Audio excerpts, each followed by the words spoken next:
Shalom, selamat pagi Bapak Ibu.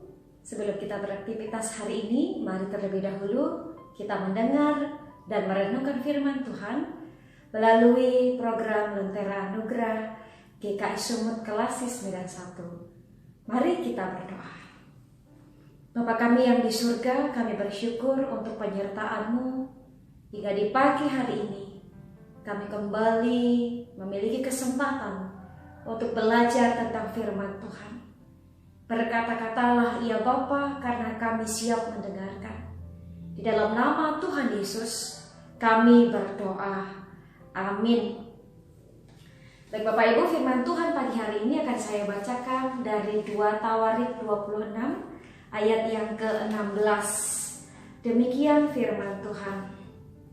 Setelah ia menjadi kuat, ia menjadi tinggi hati sehingga ia melakukan hal yang merusak.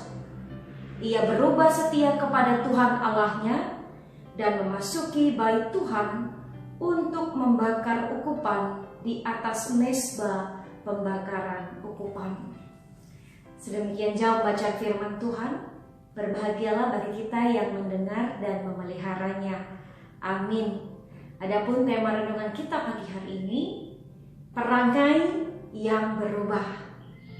Bapak Ibu, seperti dalam perikop yang saya bacakan hari ini, Raja Uzia adalah salah satu yang berubah dalam perangai hidupnya. Ketika kita mulai membaca dari ayat pertama sampai ayat yang ke-15, kita akan tahu bahwa Raja Uzia pada awalnya adalah orang yang hidup benar di hadapan Tuhan. Orang yang takut akan firman Tuhan dan selalu melakukan perintah Tuhan dengan setia seperti ayahnya. Pada saat dia dipilih menjadi raja, dia masih sangat muda. Dia berusia 16 tahun.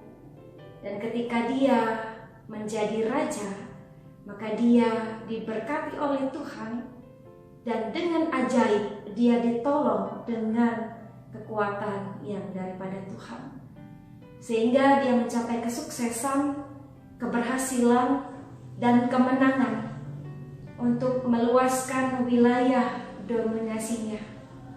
Dan tahukah Bapak Ibu, setelah itu semua berhasil dicapai, dalam ayat 16 yang tadi sudah dibacakan, ternyata dia berubah.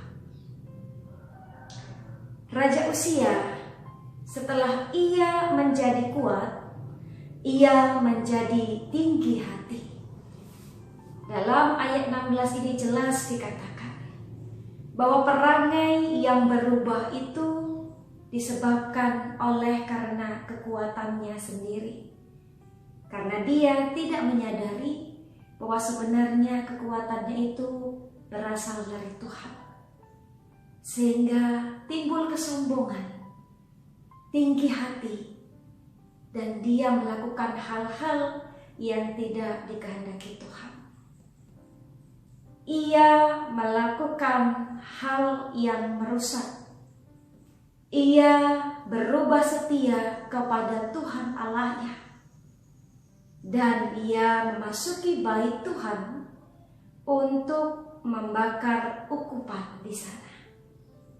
Ada 3 hal gambaran perangai yang dilakukan oleh Raja Uzia dalam ketinggian hatinya. Bapak Ibu jemaat kasih Kristus, sebagai seorang raja seharusnya dia melakukan hal yang baik, yang membangun, yang membuat semua rakyat dan orang-orang di bawah pemerintahannya lebih dekat kepada Tuhan. Tetapi kali ini Raja Uzia melakukan hal yang merusak. Sangat disayangkan. Perbuatannya seperti membangun reruntuhan, bukan membangun sebuah bangunan. Sangat disayangkan ketika Raja Uzia melakukan hal yang merusak. Dia merugikan dirinya sendiri karena sedang menggali kehancuran untuk dirinya. Kemudian yang kedua, ia berubah setia kepada Tuhan Allahnya. Sebagaimana yang saya katakan pada awal, bahwa dalam ayat 1-15 di sana digambarkan bahwa Raja Uzia pada awalnya adalah orang yang baik, yang hidup benar dan setia kepada Tuhan. Tetapi ketika sudah timbul kesombongan dan tinggi hatinya, dia mulai berubah menjadi orang yang tidak setia kepada Tuhan. Dia berbuat sesuka hati dan melupakan aturan yang telah diberikan oleh Tuhan. Dia mungkin juga tidak peduli dengan hukum Tuhan yang sebenarnya dia sudah tahu sejak awal. Dan yang ketiga, ini juga adalah hal yang tidak dikehendaki Tuhan. Ketika dia memasuki bait Tuhan untuk membakar ukupan di atas mezbah pembakaran ukupan. Bapak Ibu jemaat kekasih Kristus, seperti yang kita tahu bahwa yang berhak membakar ukupan di atas mezbah pembakaran ukupan itu hanyalah orang-orang tertentu yang disebut imam-imam. Dan ternyata Raja Uzia, karena kesombongannya, dia merasa paling hebat, benar, dan paling berkuasa, sehingga mungkin dia merasa berhak untuk melakukan apa saja yang dikehendakinya.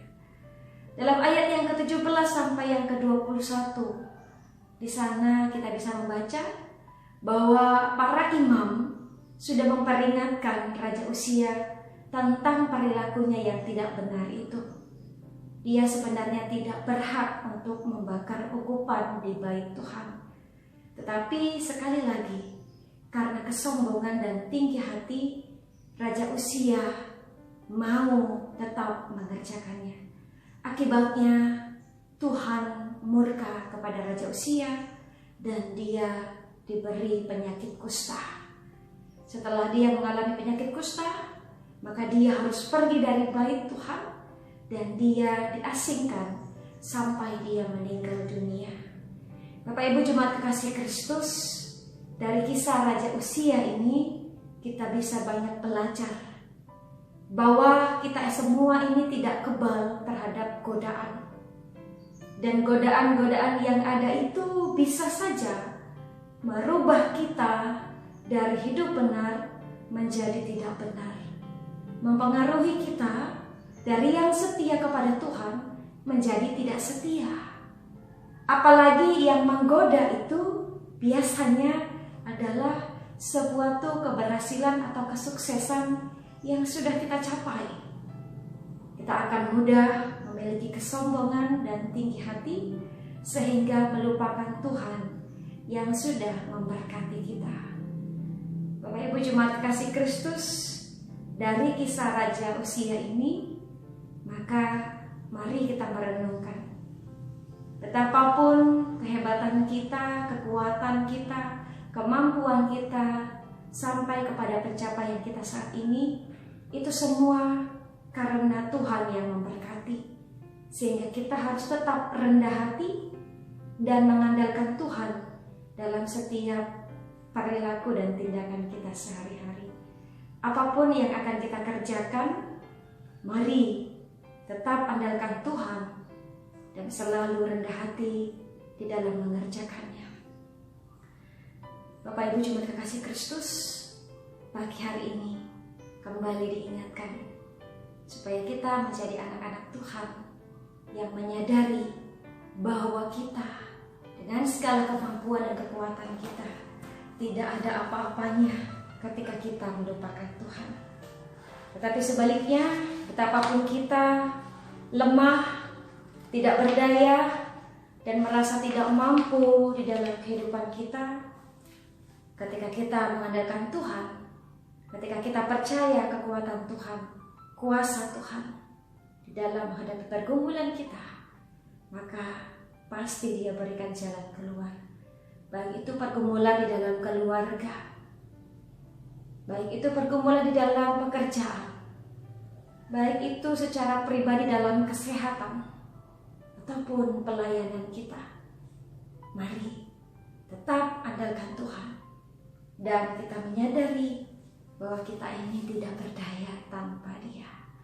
Amin, mari kita berdoa. Bapa kami yang di surga, ajari kami tetap rendah hati di dalam menjalani hari-hari kami, sehingga ketika kami mencapai keberhasilan dan kesuksesan, itu semua kami sadari hanya karena berkat-Mu ya Bapa. Supaya kami tidak menjadi orang-orang yang sombong secara rohani ataupun tinggi hati dan melakukan apa yang kami kehendaki saja. Tetapi kami menjadi orang-orang yang seturut dengan kehendak Tuhan, yang tetap mengandalkan Tuhan dan selalu berseru kepada Tuhan. Kami bersyukur untuk segala pencapaian dan kesuksesan kami saat ini ya Bapa. Baik itu pencapaian dalam karir atau pekerjaan kami, pencapaian atau kesuksesan dalam pendidikan kami, pencapaian kesuksesan dalam pelayanan kami, di dalam keluarga kami. Semuanya itu karena berkat Tuhan semata. Terima kasih Bapa untuk firman pagi hari ini. Di dalam nama Tuhan Yesus, kami berdoa seperti yang Tuhan ajarkan dalam doa Bapa kami. Bapa kami yang di surga, dikuduskanlah nama-Mu, datanglah kerajaan-Mu, jadilah kehendak-Mu di bumi seperti di surga. Berikanlah pada kami hari ini makanan kami yang secukupnya, dan ampunilah kami akan kesalahan kami, seperti kami juga mengampuni orang-orang yang bersalah kepada kami. Dan janganlah membawa kami ke dalam pencobaan, tapi lepaskanlah kami daripada yang jahat, karena Engkau yang punya kerajaan dan kuasa dan kemuliaan sampai selama-lamanya. Amin. Terimalah berkat Tuhan. Tuhan memberkati engkau dan melindungi engkau. Tuhan menyinari engkau dengan wajah-Nya dan memberi engkau kasih karunia. Tuhan menghadapkan wajah-Nya kepadamu dan memberi engkau damai sejahtera. Amin. Shalom Bapak Ibu, selamat beraktivitas. Tuhan Yesus memberkati. Salam sehat. Kelasis Medan 1.